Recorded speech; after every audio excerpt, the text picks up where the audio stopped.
Salve a tutte e tutti, buon pomeriggio, anzi buongiorno. E iniziamo con questo secondo appuntamento all'interno della conferenza conclusiva di Factor. Intanto, come anche ieri Umberto Bellodi diceva, vorrei ringraziare veramente tanto i nostri compagni e compagne di viaggio di questo lungo journey di Factor, quindi Fondazione Emblema e Accademia Teatro alla Scala, con i quali abbiamo condiviso questo lungo periodo iniziato a settembre scorso, condividendo appunto veramente contenuti, idee, possibilità sull'idea di capacity building e alle persone che ci hanno seguito, con cui abbiamo condiviso questo percorso, quindi tutte le nostre allievi e allievi partecipanti veramente molto attivi, che è stato un dispiacere quasi lasciare.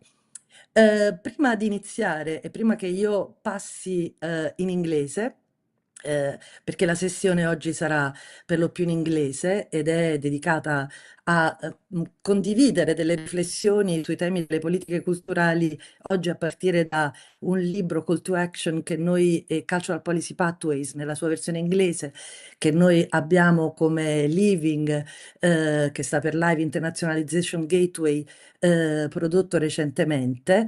Vorrei condividere alcune ultime informazioni di natura tecnica utili per tutte voi e tutti voi che siete online. Considerate che questo convegno ha una doppia utenza, quindi da una parte abbiamo un pubblico che segue il convegno in streaming sui canali dell'Accademia della Scala e di Living, mentre dall'altro lato abbiamo il pubblico che ci sta seguendo ed è collegato attraverso la piattaforma Zoom. Per questo secondo gruppo in particolare, qualora ci fossero domande alle relatrici cui parleranno, potete attivare la funzione chat e lì segnalare le vostre riflessioni, idee, domande che volete condividere in qualsiasi momento. Se dovesse riscontrare problemi, potete facilmente andare verso i social e quindi specificamente andare su YouTube e Facebook, i canali di Accademia della Scala, e LinkedIn, YouTube e Facebook per Living, dove appunto potete seguire lo stream live. Saying that, I will start with our second moment of this conference. And specifically, I will speak in English now because we have also international speakers, so they can follow the debate from the backstage before entering and sharing with us the insights. And before start, I want to really thank you all the people that have supported us in this long process of writing these two books, Call to Action and Cultural Policy Pathways, which are more or less the same. As you can see, you have the two books here. Cultural Policy Pathways is an English version that you can free download from our website. And also on the website of the International Network on the Move. And then you have an adaptation to the Italian audience with the title Call to Action that is being published by Franco Angeli Editori. So I want to really thank you, Fondazione Cariplo, because Fondazione Cariplo was supporting us in a first moment of research during the pandemic in 2020. And then, of course, Franco Angeli, that is our publishing house for Call to Action. And then also all the people that we have met during our journey. And we have shared ideas, complexities. We have passing through, the different stages of the crisis that has come after and following, and also before the pandemic. And then I wanna really thank also Filea for being also a place where we have tested some ideas about cultural policy. So, coming back to the book, before leaving the floor to all my amazing colleagues and comrades with who I have shared this amazing journey, let's say, as I was mentioning at the beginning, that this book has been written starting during the pandemic. This means that we were in a moment that was revealing all the social, cultural, political, and economic disbalances, as we all know. So this book and books in the Italian and English version have emerged as a collection of critical analysis, and also with the aim to share some recommendations in a moment that we were passing all through, and we were all navigating the so-called new normal, an expression that we are not using anymore, but it was referring to really the difficulty of imagining a new normality after all the global lockdowns. So starting from there, we have proceed our analysis till the beginning of 2024 from our specific cultural angle. So the one of a cultural enterprise really busy with the cultural and cooperation in the European and international arena. And what we have done has been to select studies, events, emerging trends, for example, that's been enriched by the insights of the experienced authors, and you will meet later on two of them here, that in their specific realms have experienced and experimented with different ways of interpreting cultural policy. So the aim was really to identify practices, but also concrete approaches able to inspire somehow who operates in the cultural policy, and I would say cultural politics fields, especially in a such complex transition. So we have started from a very some specific question. So we were questioning what does it mean, in a way, reality at the time and nowadays? And following a short story coming from Antonio Gramsci that I will not tell you, that you will see in our books, from there, the idea was to explore this idea of the concept of reality or realities, but especially how do we interpret the narratives that from here are created, and how, and it here was very interesting to, in a way, grasp the role of the cultural policy making. So let's say that we cannot absolutely avoid to consider that our interpretations of reality or realities are influenced by several factors and elements. So first of all, for example, the cultural angle from which we look at our scenarios in our context, and so also the privileged positions from which we play our games, or on the contrary, the intensities of the inequalities to which we are exposed because of gender issues, the color of our skins, religion, physical abilities, economic conditions. So it's evident in a way that reality or realities are often mediated by emotions and feelings and affections. So consider the feeling of rage or displacement that we are all passing through according to the global events we are witnessing too, or the solitude, or the passion that often moves us in sharing, collectivizing our feelings. So the assumption of the book has been that cultural policies can contribute to create cultural realities. And this means that they can create inclusive or exclusive narratives. In short, cultural policy has the power to shape the present and the future narratives through which our societies project into the future. But what does it mean? Because now this seems really theoretical, of course. So the cultural policies are based on designing programs, laws, regulations, or, for example, priorities that are foundational to the way in which people active in the cultural sector and not only are influencing their daily life. And also, this means also how much specific rights and cultural rights are promoted, defended, and interpreted. So, for example, consider the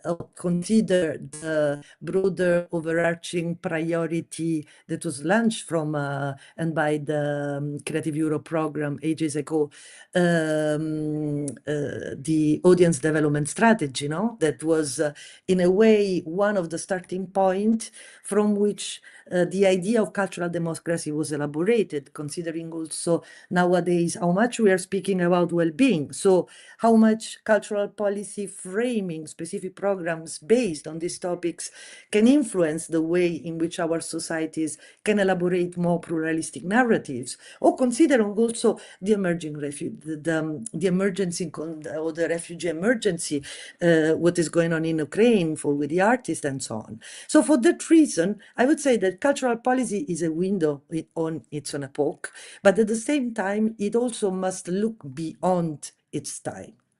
And this means that cultural policy is strictly interconnected with our global social, cultural, economical context.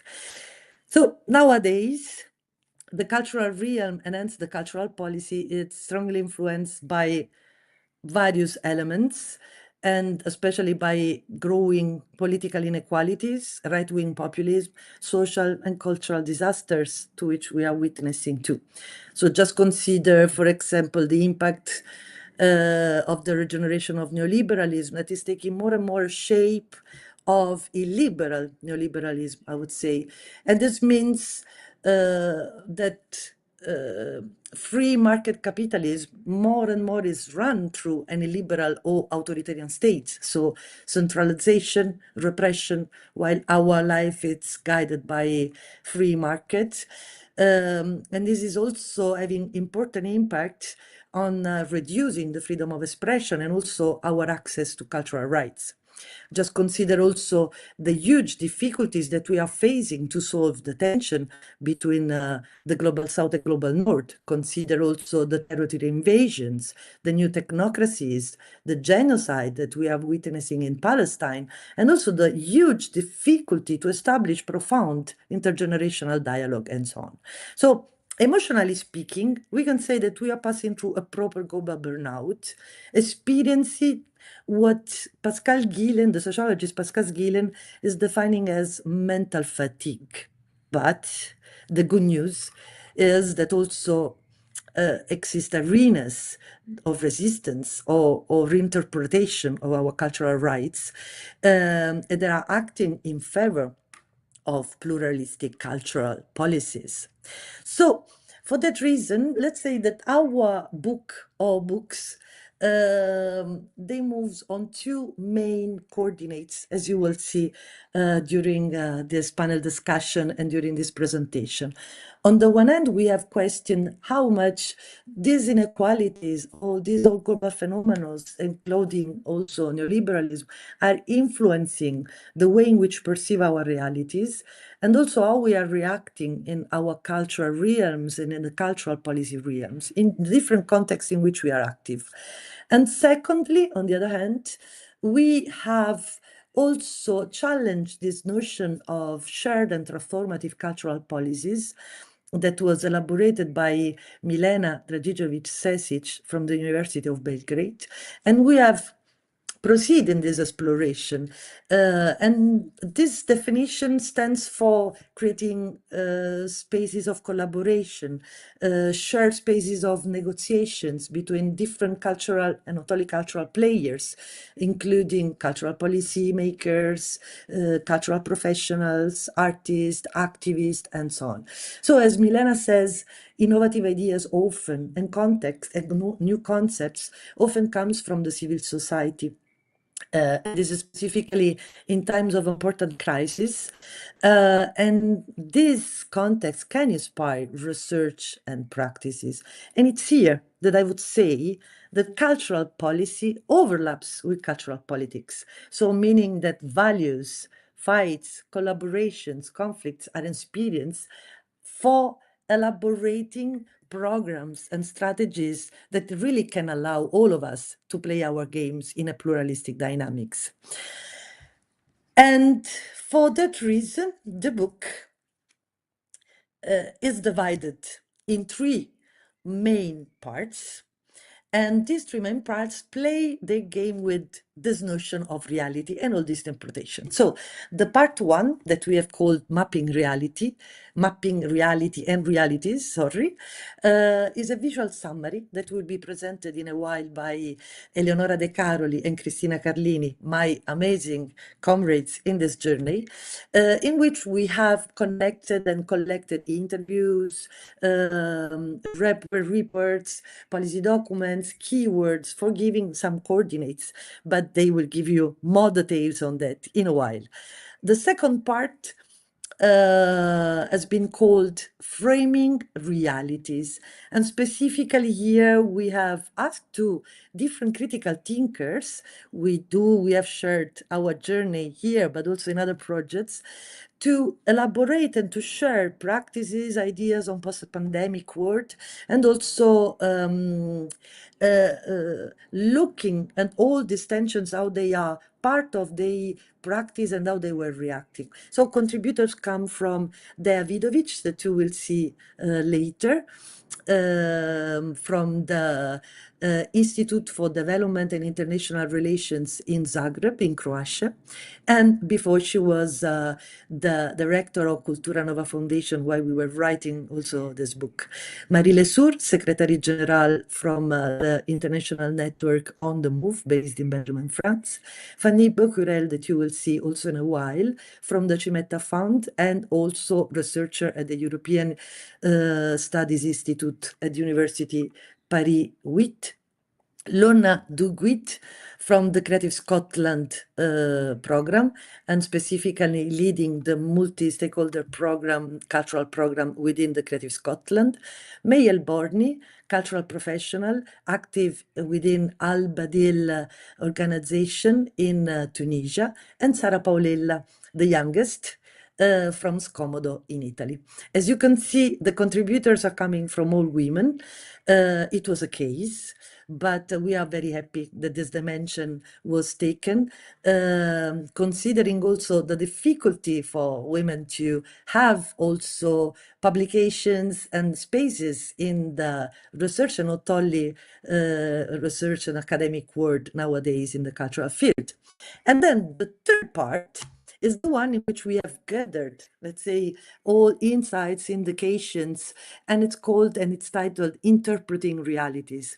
And here we have given a series of guidelines, recommendations that we really hope that can be useful for envisioning cultural policies and cultural political processes that are able of contributing all of us to create pluralistic narratives. Let's say that nowadays we are really strongly convinced that pluralistic narratives are urgent nowadays, especially in the global context that we are navigating.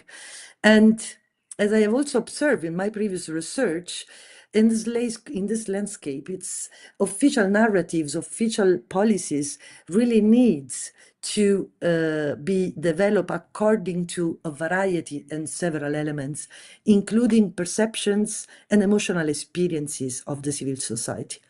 The risk that we are facing is that we can find and we can face a social and political rupture quite irreparable if we don't consider all these elements and concepts through which we have really to navigate nowadays scenario. I have finished my introduction, so I wanna leave now the floor to Eleonora De Caroli and Cristina Carlini from Living, my Living colleagues, and they will introduce you into the part one of our two books. Thank you. Okay, here we are. Hello, everyone. Thank you, Juliana. Thank you for being here today. So I'm glad to introduce with Cristina Carlini the visual timeline we have included in these two publications, and which cover, as Juliana mentioned earlier, a specific period from 2020 to 2023, with a glimpse and outlook into 2024. So I think we can show now the timeline. Yeah.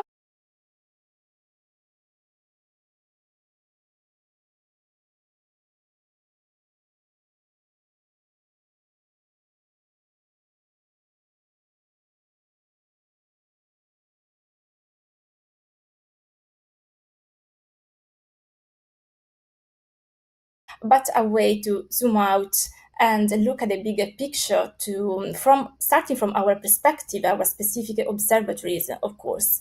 And to build it, we began by identifying some key premises, some elements that have taken on a new urgency in the post-pandemic period. So we identify four key premises.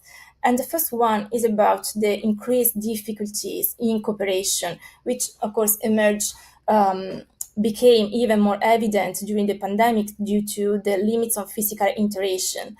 And the second, another premise, is the radicalization of the crisis of trust between citizens and institutions, driven by several dynamics, including uncertainty and, of course, unequal access to resources.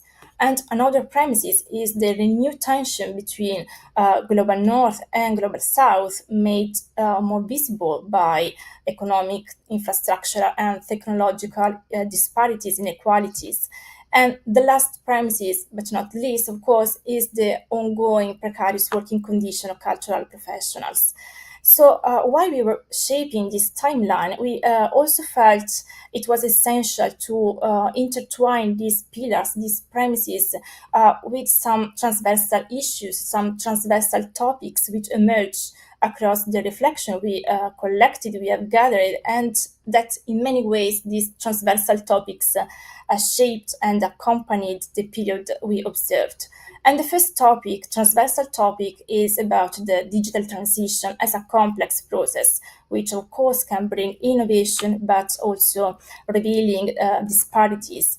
And another transversal topic is about the growing emphasis on environmental sustainability, which now firmly is at the center of institutional agendas and cultural projects. And of course, the international solidarity and the mutual support expressed through cultural networks and advocacy activities.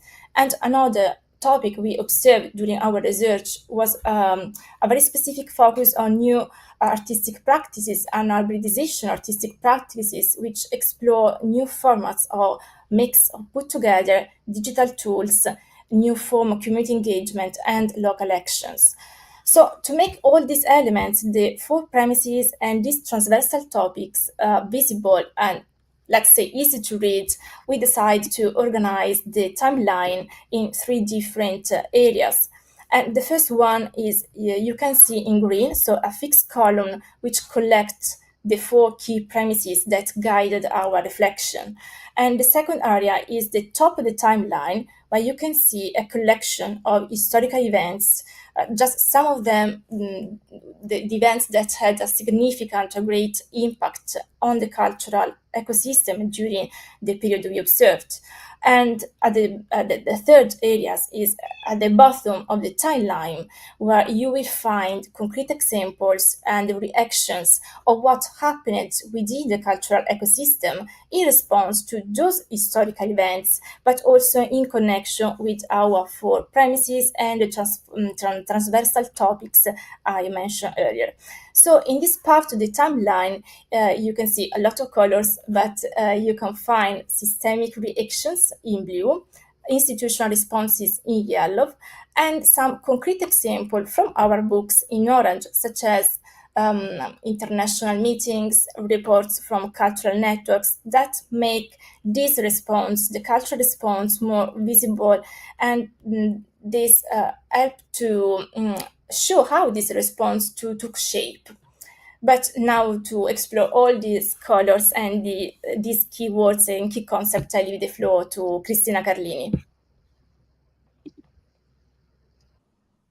Thank you, Eleonora, and thank you everyone to be here today.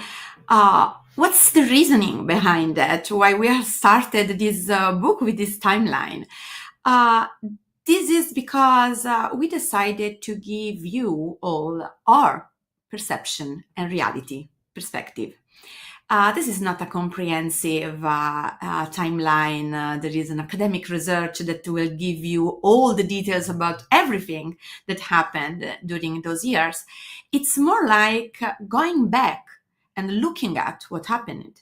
It was impossible not to find a real connection and to find lines really connecting some factual events, so really historical events that happened from 2020 to early 2024, to the reaction that we had as a community in the cultural sector. And then we observed the reaction of the institution. You will see also the time in some way that the institution needed to really then concretely put into action some of the things that were asked for the sector or they're simply urgent at the moment.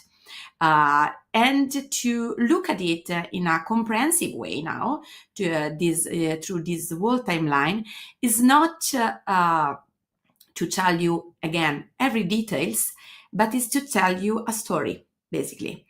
In the perception and in the dialogue between reality and perception and imagination from the bottom up, so from the cultural professional perspective, all those events happened. We had, as a sector, some reaction, and that ignited really new trends, new policies, but also new ideas then became structural. It's incredible now to see how some key element of today priorities in European project, for example, really were born not so long ago. That was born because we had a time during especially the pandemic and the lockdown to really discuss something and to really go deeper, and this change our whole perspective and perception of what we needed and we wanted to work for is especially true in some example that I can give you. Of course, this timeline report at the start of the Ukraine conflict, and you can see how fast the sector reacted to try to help the colleagues in need. Let's remember that Ukraine it was part of a Creative Europe program, so it was the closest country in that kind of reasoning. And then we have a full line to support this kind of cooperation.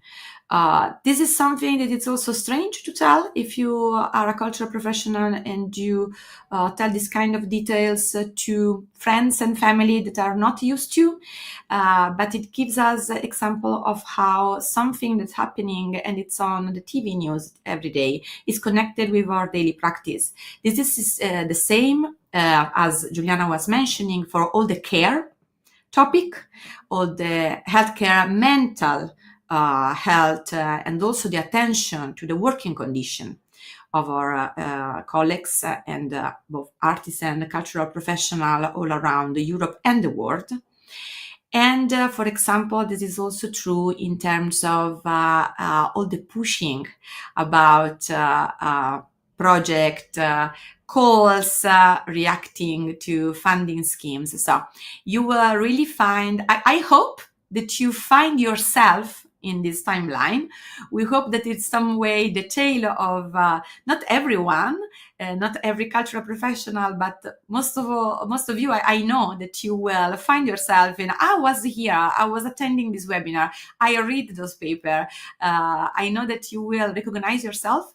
And it's going to be also interesting after you read this timeline and this book to know if there's something that you find relevant in that moment that shaped your perspective, your perception of reality that will maybe miss in this timeline. We're very happy to hear from you and to have more insights on that. So thank you, and I will leave the floor again to Giuliana.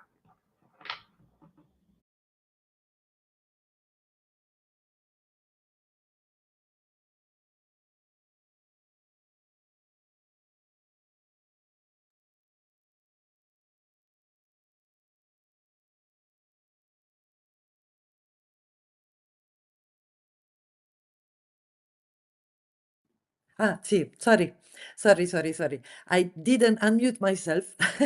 Non avevo, rimosso il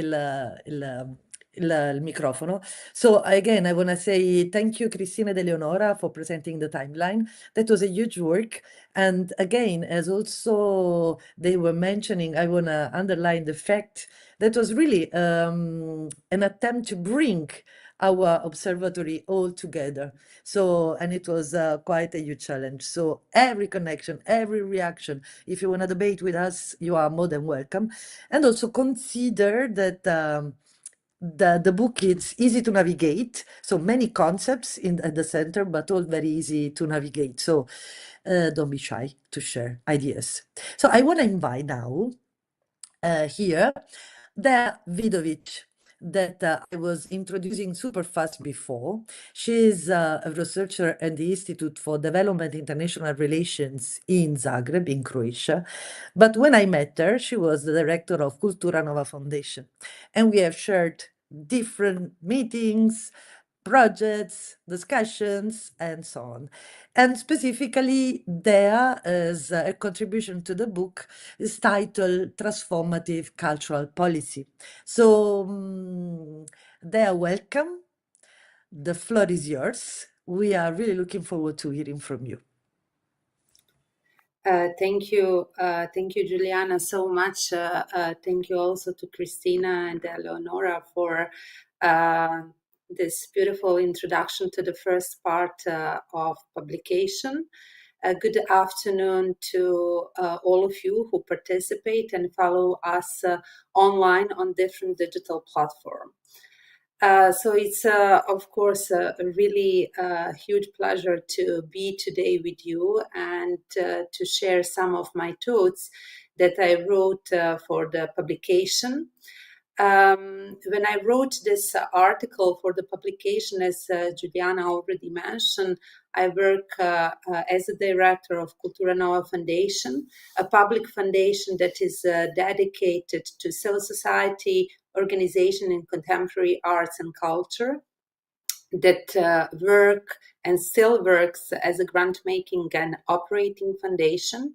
But previously, I work for different independent cultural organizations in Croatia primarily, but also collaborate with different partners on the international scale.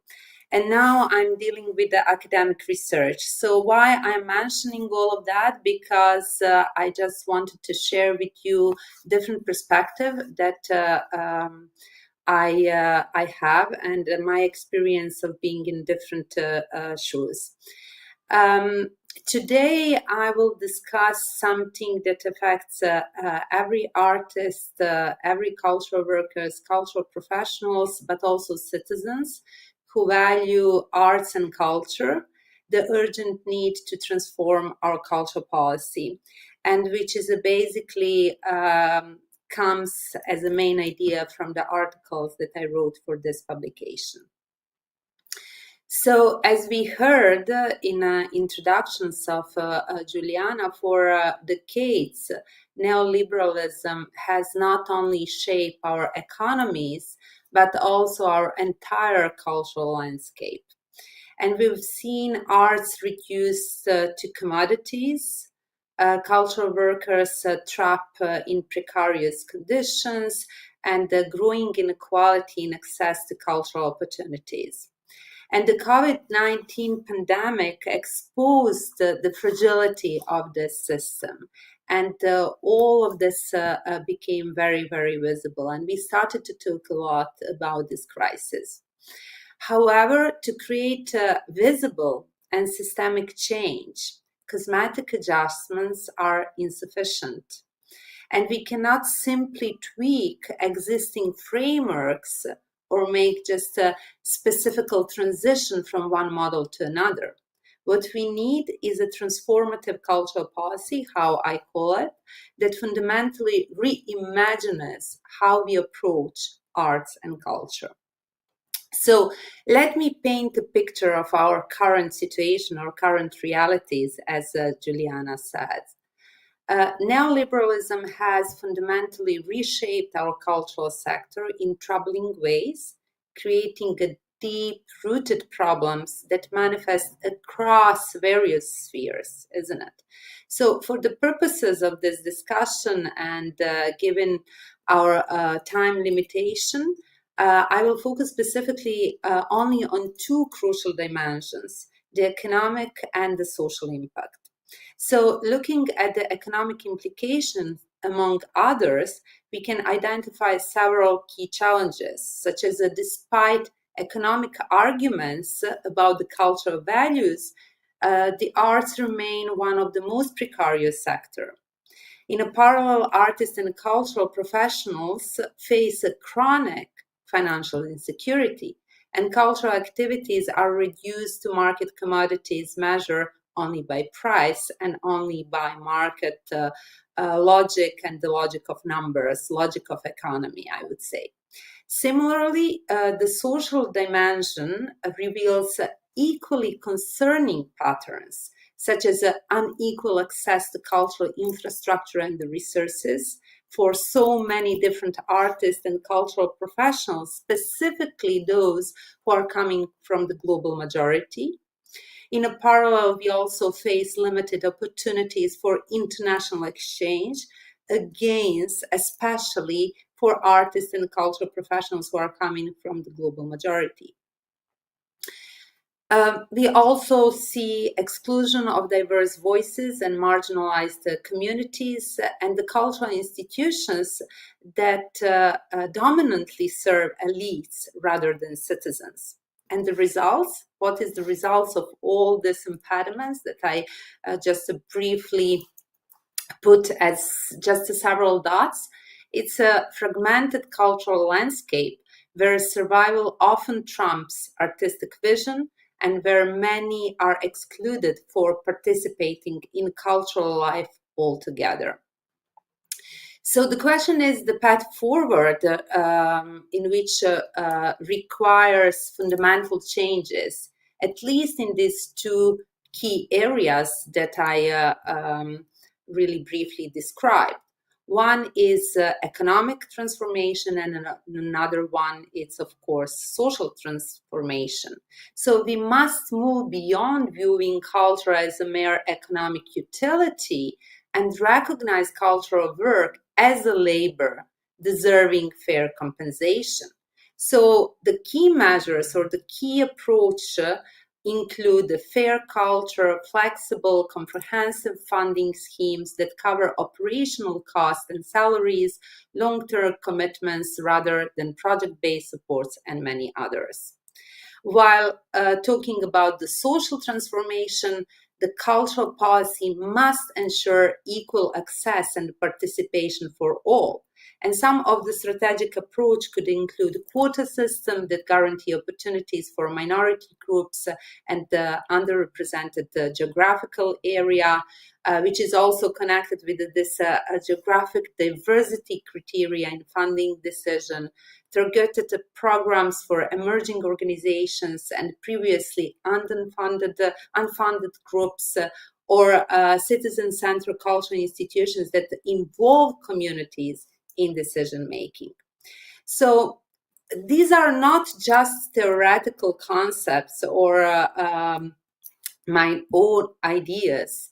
Across Europe, we are already, and across the globe specifically, we are seeing transformative initiatives. Just several examples. One that is coming from Ireland, and their 3-year basic income for arts pilot project that provide around €300 weekly to artists and cultural professionals. Another, it's related to different examples of multiple arts council that works across the globe that try to develop the fair compensation frame and to stimulate, to encourage cultural organization and institutions to take into account this fair practice and fair culture. And also some of the examples from my previous institutions where I work as a director, Cultura Nova Foundation, in which we restructured funding to ensure comprehensive organizational support and also geographical equity. At the Cultura Nova, where I work we mentioned till October 2024, we implemented some unified grants for organizational development that cover all operational costs, including recommendation for fair salaries for cultural professionals. And we will also created some specific program for new organizations, apply positive geographical diversity criteria, and even tested process ensuring geographical balance fund distribution. So just these several examples prove that change is possible when we prioritize justice over the market logic. So for transformation to succeed, we must embrace essential principles. Yeah. In the center and put them in the center, and starting from decolonization and decanonization, which means moving beyond the Western-centric cultural hierarchies and dominant paradigm, the principle of collaboration, engaging partners across all sectors and fields, long-term commitment, abandoning short-term, this project-based thinking, democratization, which means sharing power and decision-making with all actors. And finally, inclusivity, addressing representation, diversity, and dialogue between different cultural perspectives and voices. So cultural institutions must become spaces of fair exchange rather than maintaining traditional power structure, I would say. So the need for transformative cultural policy is really urgent. So we cannot wait for perfect condition or complete consensus. So what we can do now is, for example, advocating for fair cultural frameworks in all our specific region, but also on a national or international scale in Europe or on a global scale.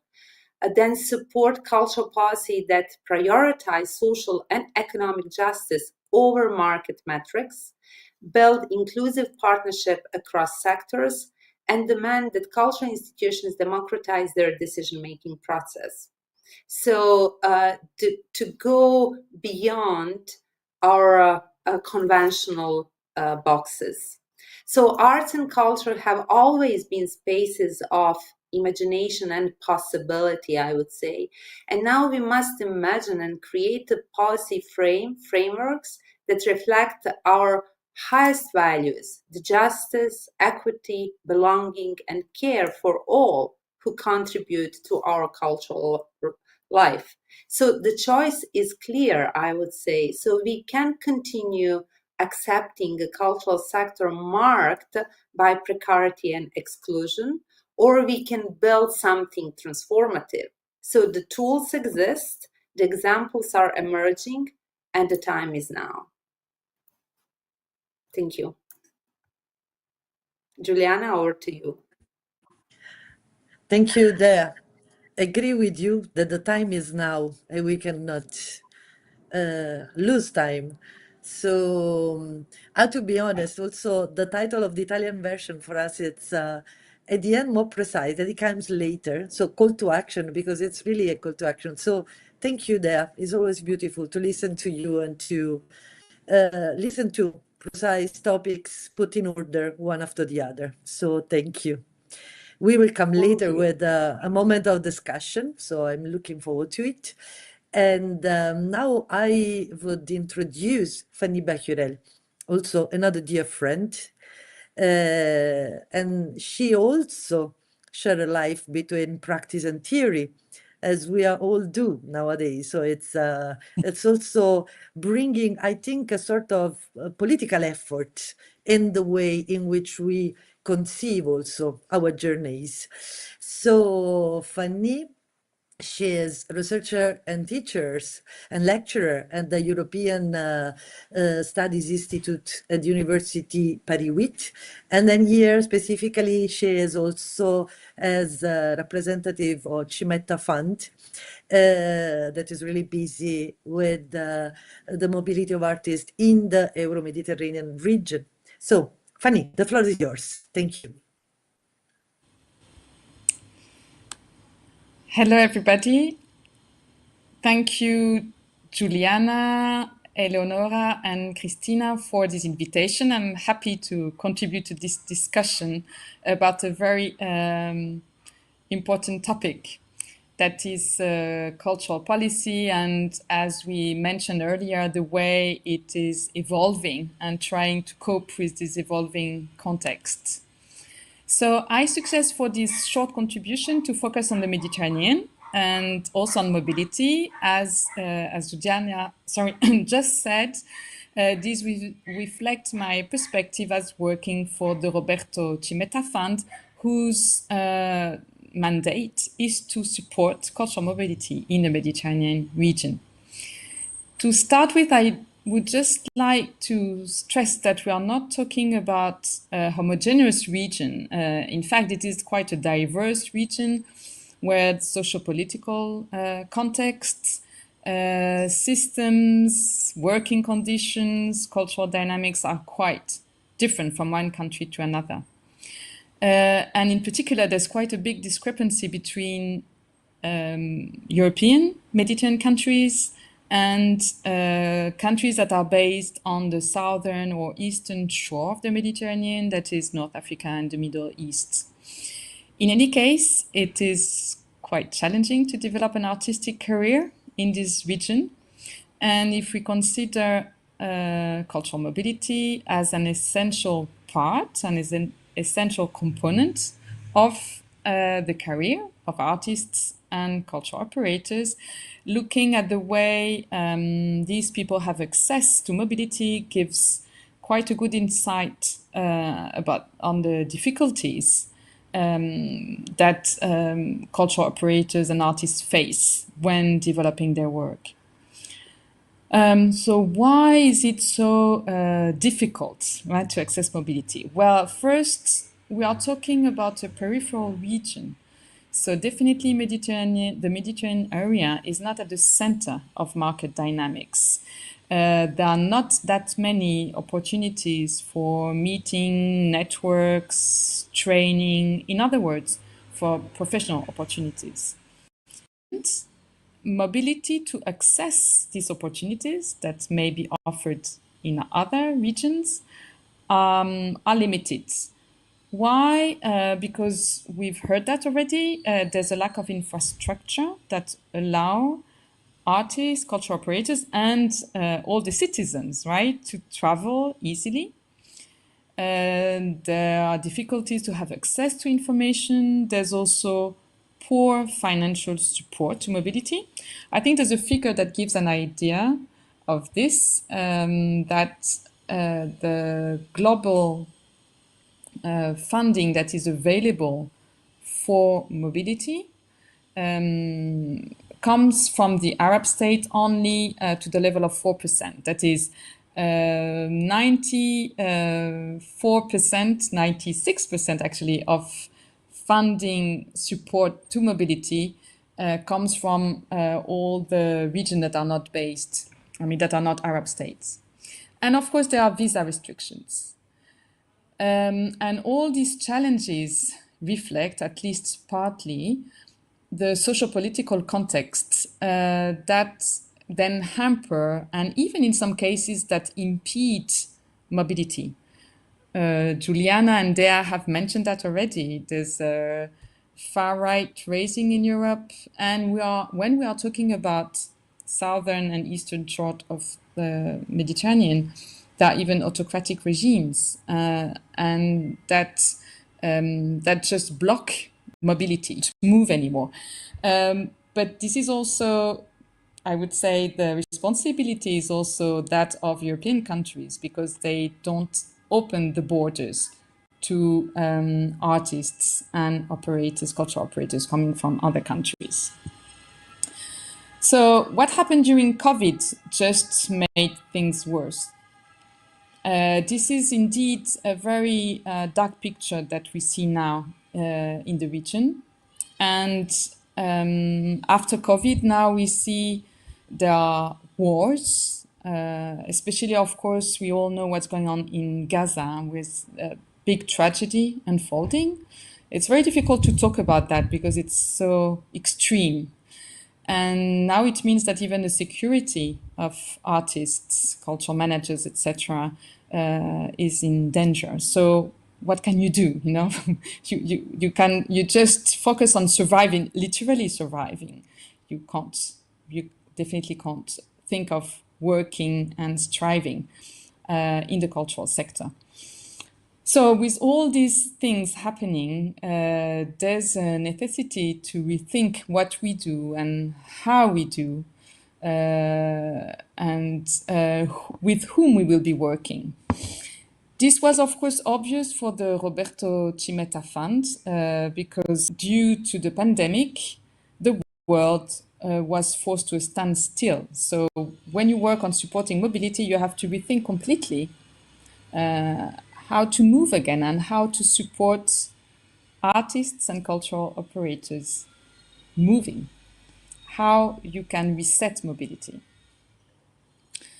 So, of course, cultural policies are a tool, very important tool to rethink the way you can support this movement.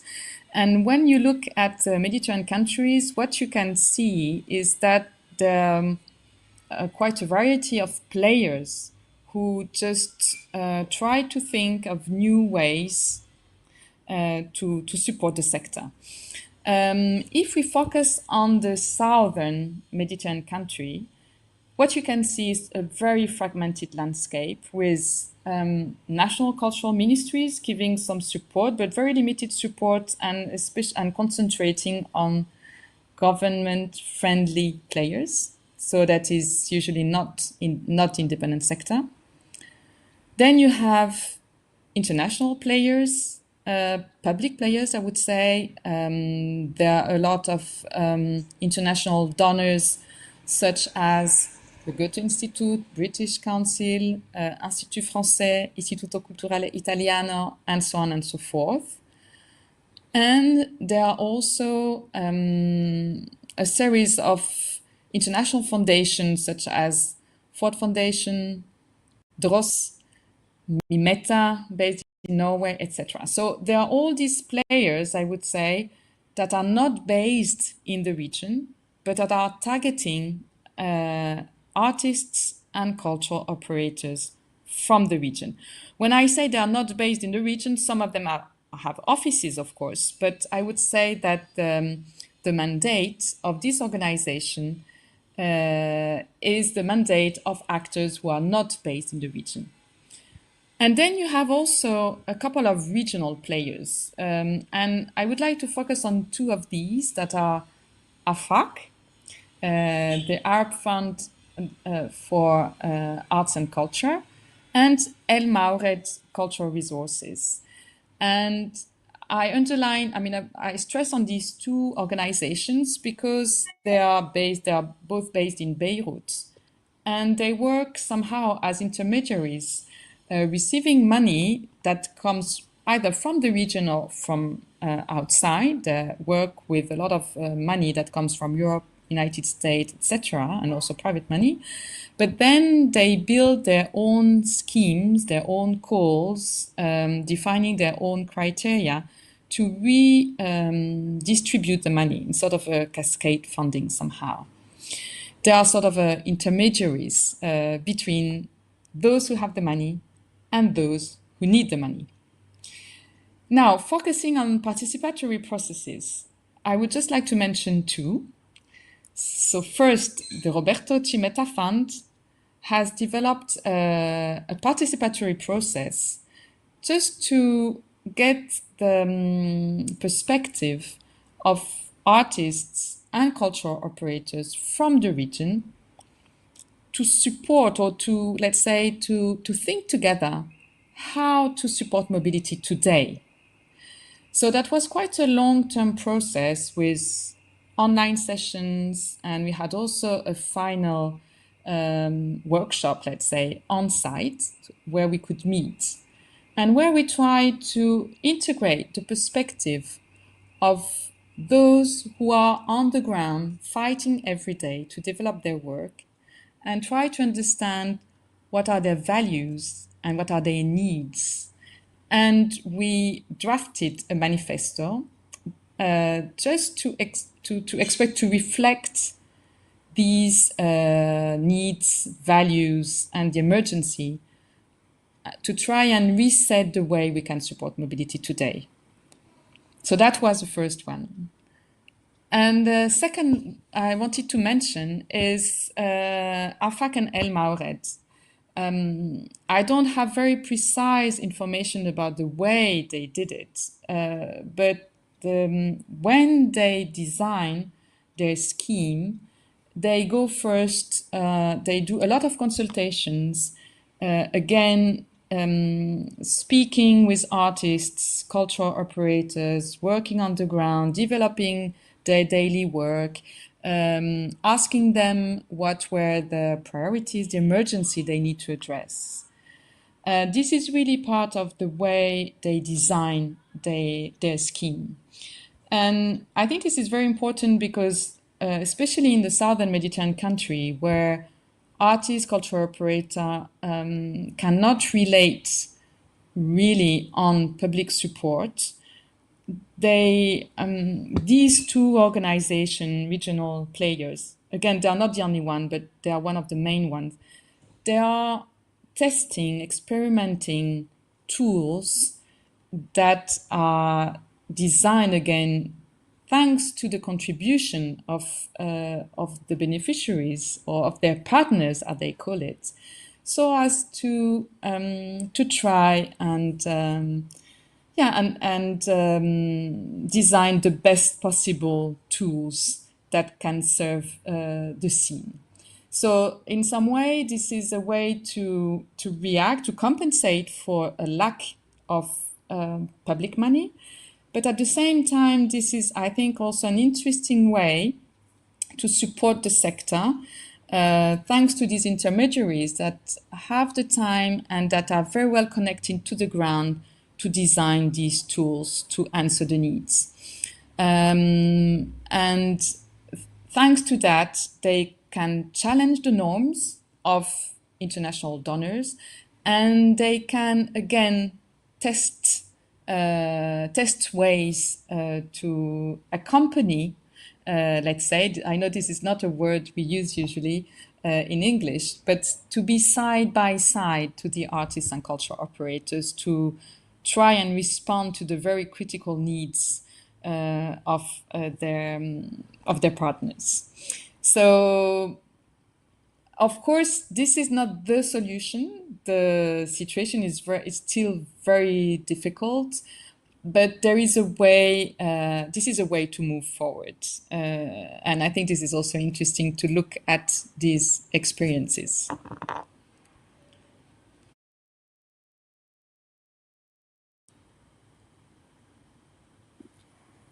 Thank you, Fanny. Thank you very much. Thank you very much. I was looking for the microphone every time that I have a problem. So, thank you for your presentation, because it was still also very important within cultural policy pathways and call to action, our two books, to have this specific perspective. So describing what does it mean mobility nowadays from a very specific angle, which is also enrich the discussion in terms of which are the inequalities we are facing, but also what I found very interesting in your presentation, in yours and there are two, let's say, key main concepts that are overlapping, no? So the one of fragmentation, that we are moving in a segment that is super fragmented, and then also the different declination of inequalities to which we are exposed. And really the third one, that is also one of the aim of this book and all our collaborations to try to launch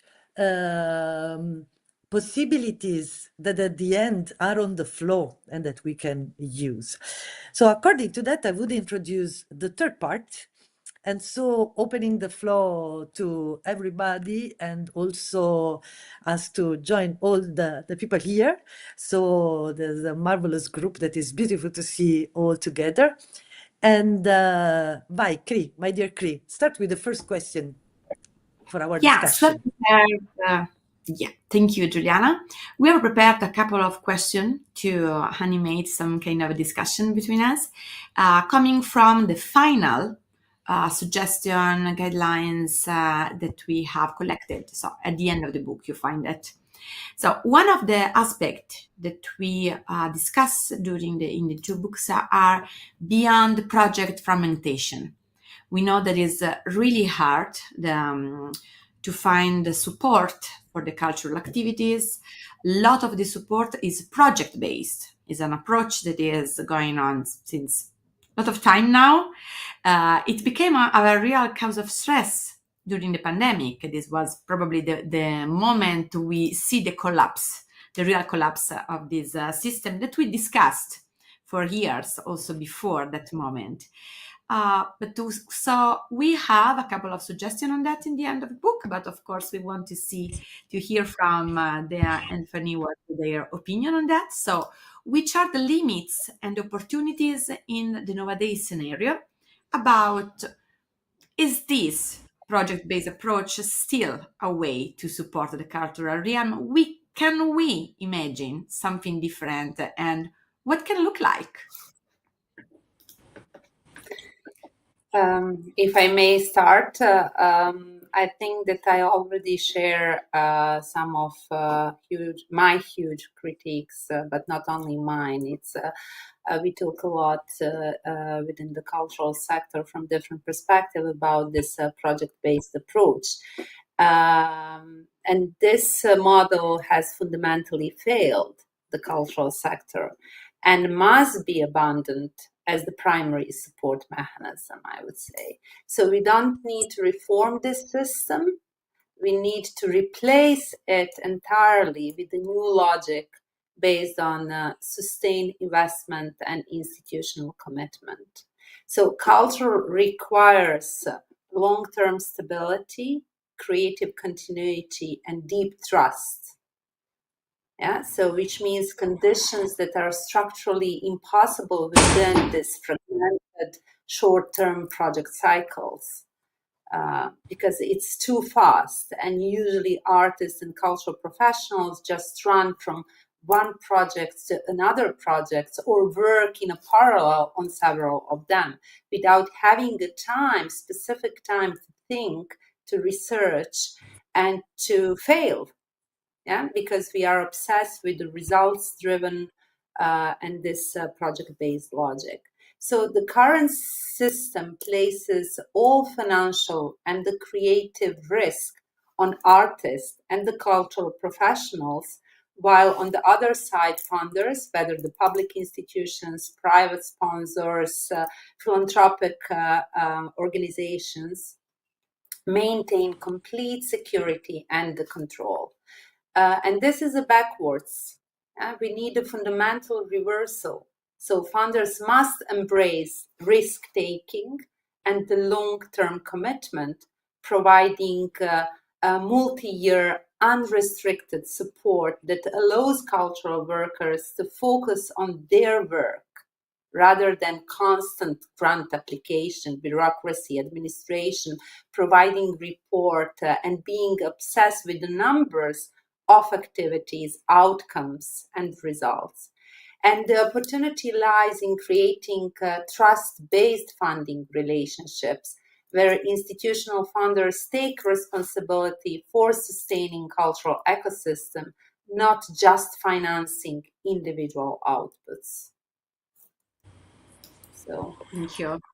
I will also add to this that, of course, this system was designed to push productivities and competitiveness, etc., while in fact has resulted in more and more artistic products that looks like the same, that are very similar, that are designed with the same logic, because of course when you in this kind of endless loop of funding and grant system, your space to imagine something different and for creativity is really, really narrowed. So it does even not work for the output of who have designed this system in the first place. So I don't think it's just us complaining, but the people in charge must complain as well, because it's really not driven that results that were expected in some way.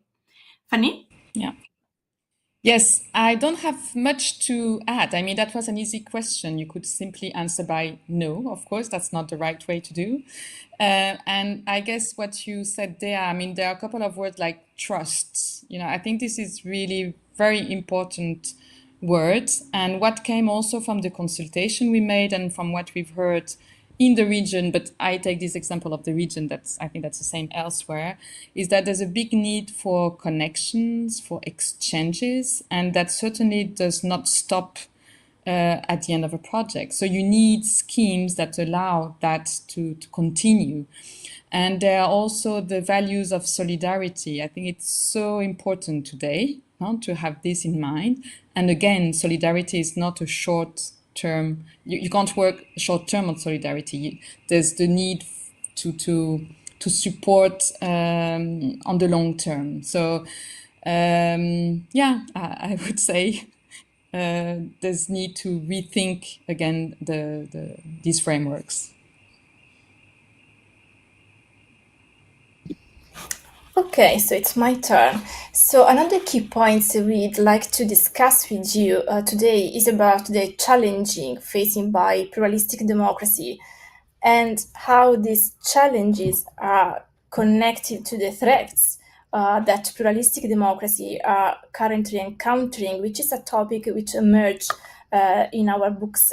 And of course, it's a broad topic, and we focus on several aspects, and I'm going to mention just a few of them. So Christina and Juliana, please jump in if something missing. But we open this last part of suggestion talking about fair working conditions and a full recognition of the value of culture. So how it's crucial to ensure adequate and fair compensations, addressing also inequalities rooted in position, gender, and every kind of privilege. So it's crucial that public and private institutions, not only cultural, of course, are able to guarantee sustainable working conditions, both in human and financial terms, according to us. And these first challenges we put at the first part of this paragraph leads us to another important aspect, which is how to ensure a diverse representation in advisory boards, in leadership positions, in decision-making bodies within cultural institutions. Not only cultural institutions, of course, but this is our field. So how include different voices from different ages, from individuals with different cultural, gender, and geographical perspectives.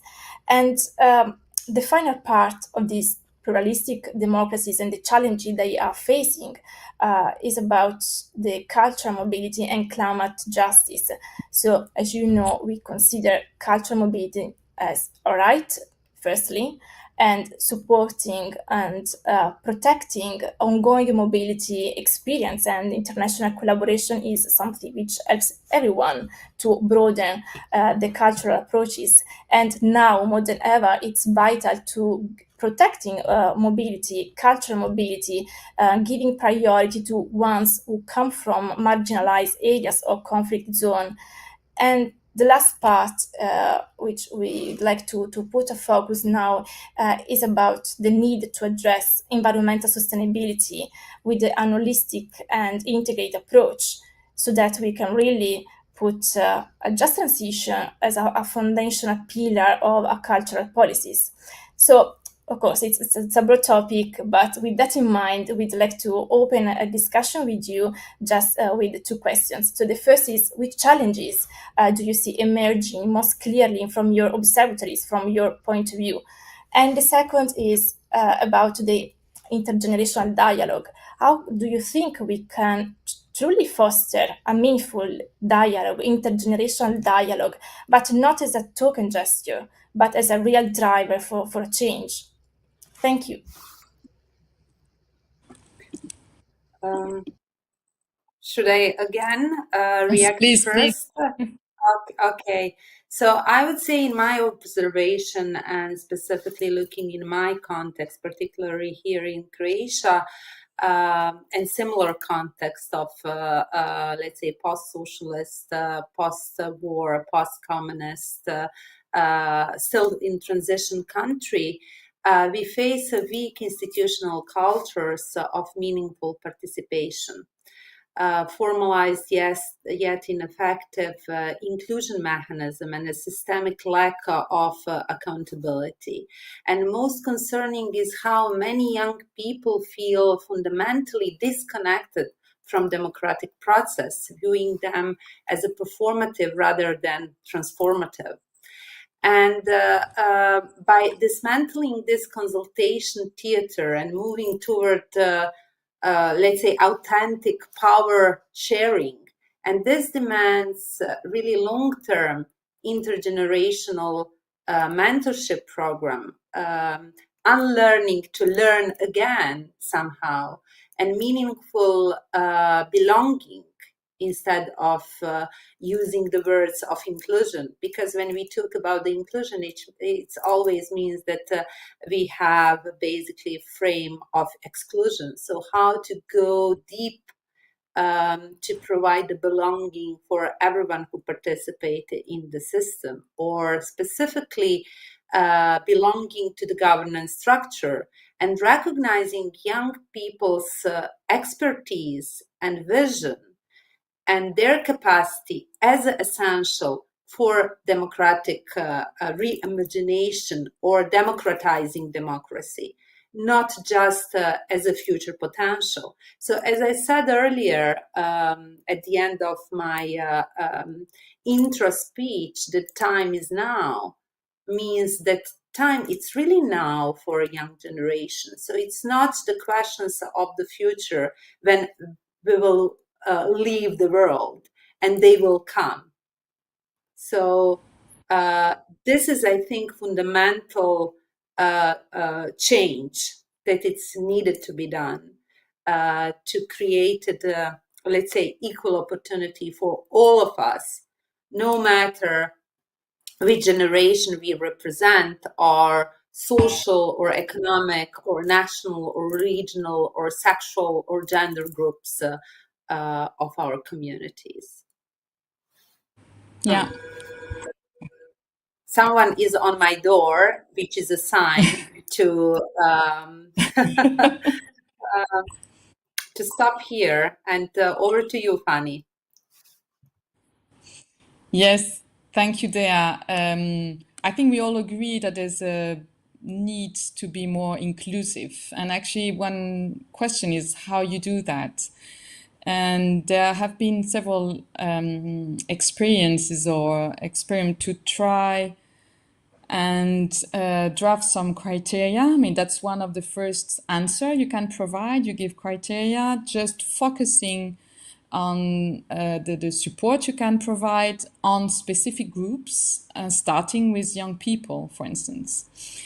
You can also question some of the criteria you usually use to select people when you continue to do open calls, because unfortunately that's also the way, that's one of the more traditional way you provide support, that is through calls, that is competitive, etc., etc. But before having better schemes, we still have that.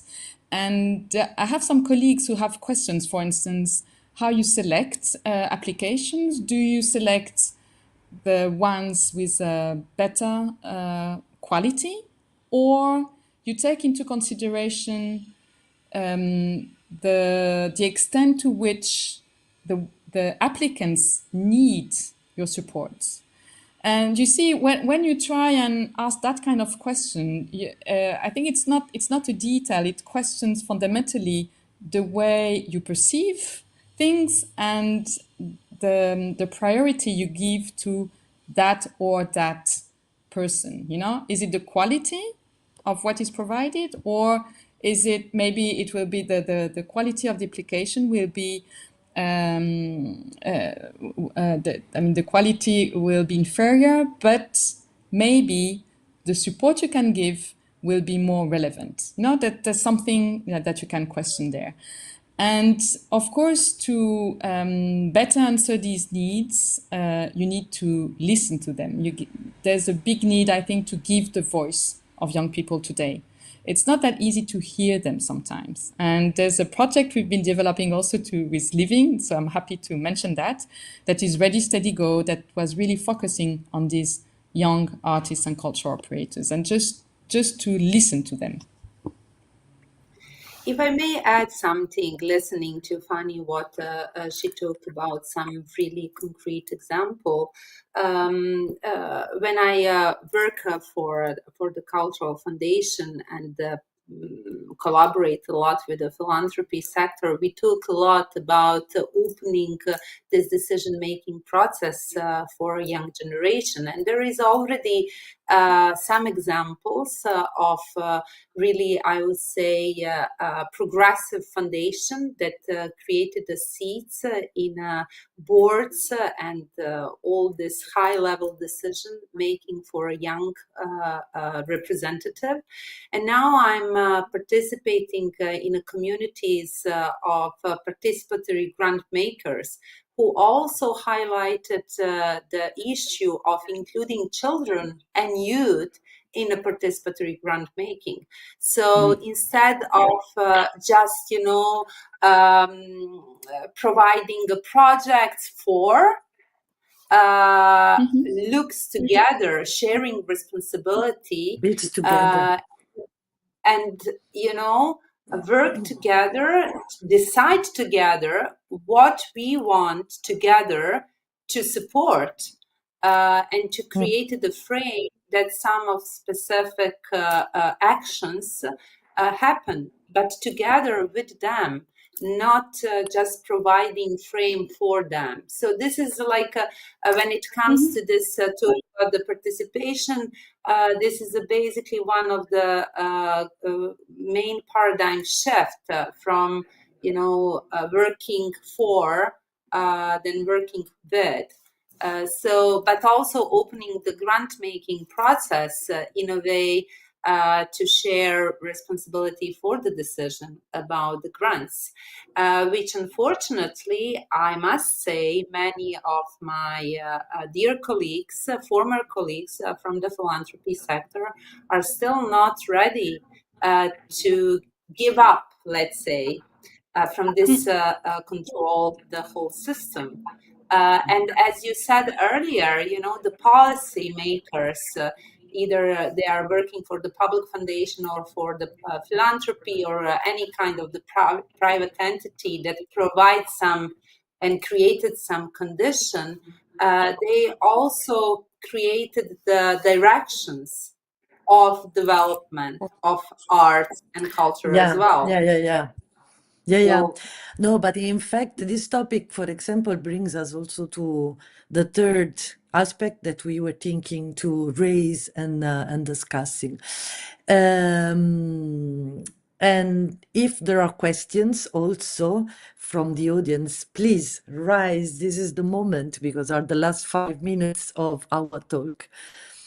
And let's say that I've experienced a lot of participatory practices and have been together often in important debates about participatory practices.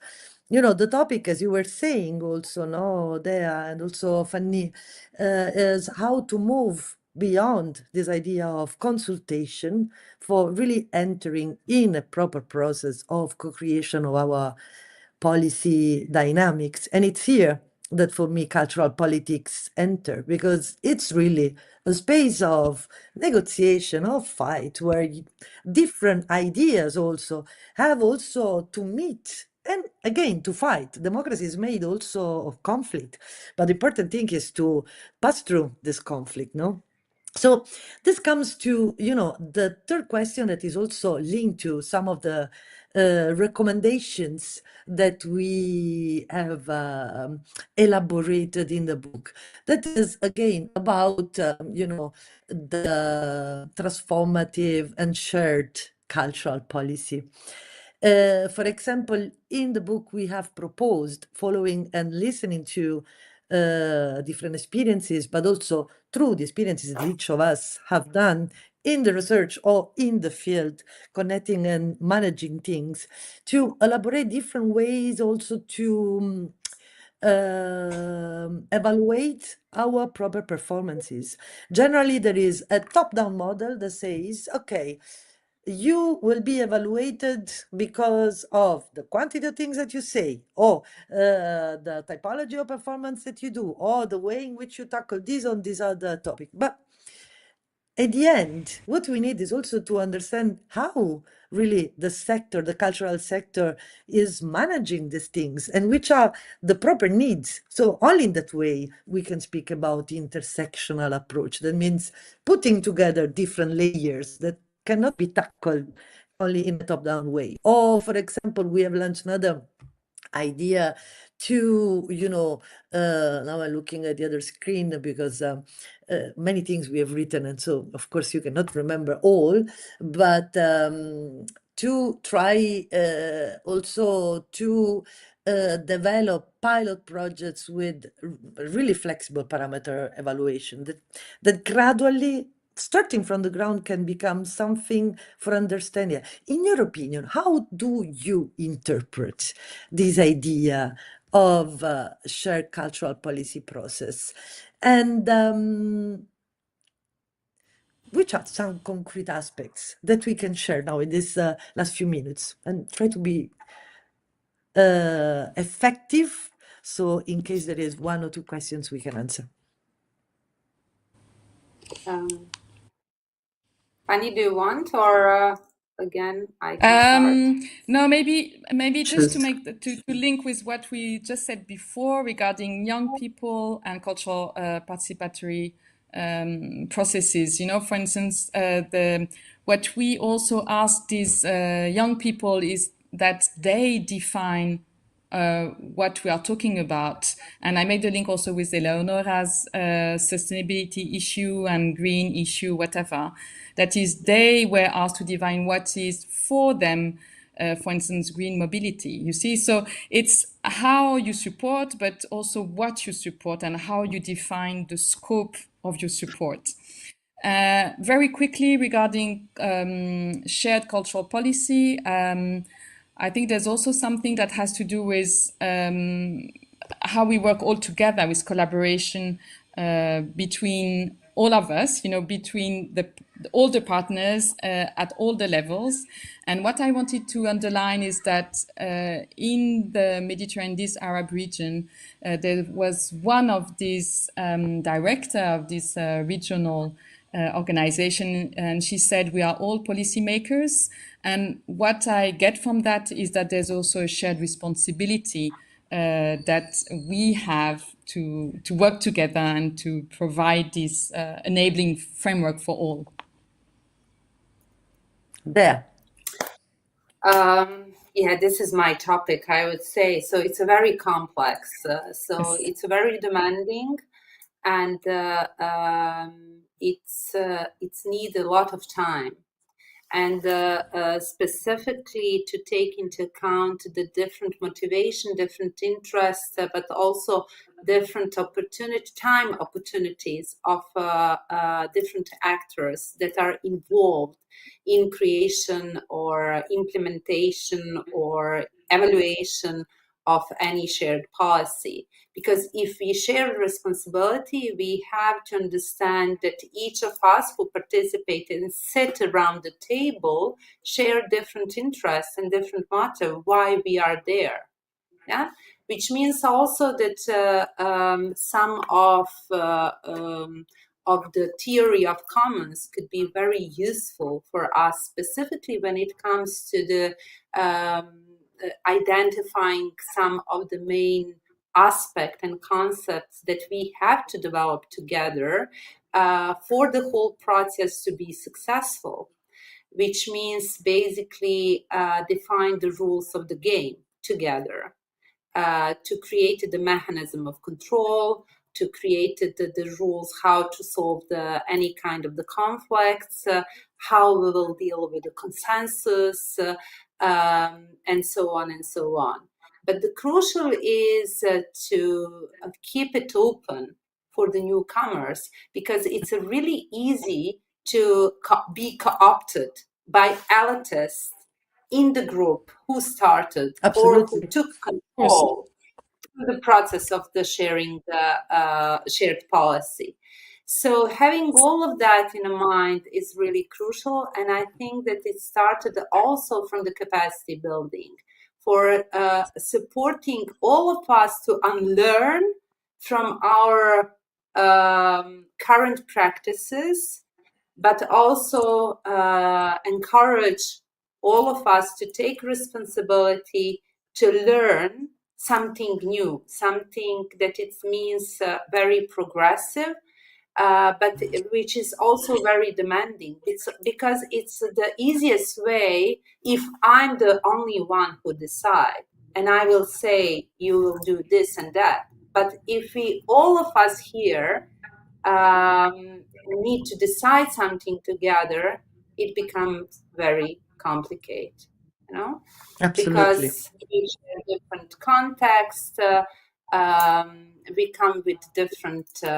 ideas, we are in different hormonal phase, you know, so all of that, it's like a list of the issues and challenges that we face, but I think that it's worth to struggle for this approach, because in this very pluralistic world in which we live, that excludes so many voices and the whole global majorities, this is I would say, the only way to step forward.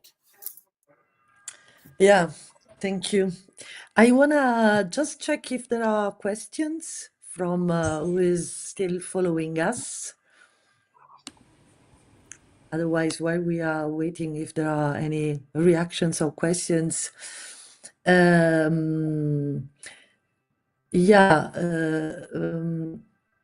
I think that there are really several layers on which we have work, and the challenge is huge. But there are cases, and also agree that the commons have shown us some methodologies, but not only the commons. Also, a lot has come from global movements, as we have seen in the past 10 years. Now they are changing because maybe, I don't know if this is true, but this is just an impression, that before COVID, the push was really to imagine a better world. And that was a kind of slogan. Nowadays, we are again coming back to poor resistance.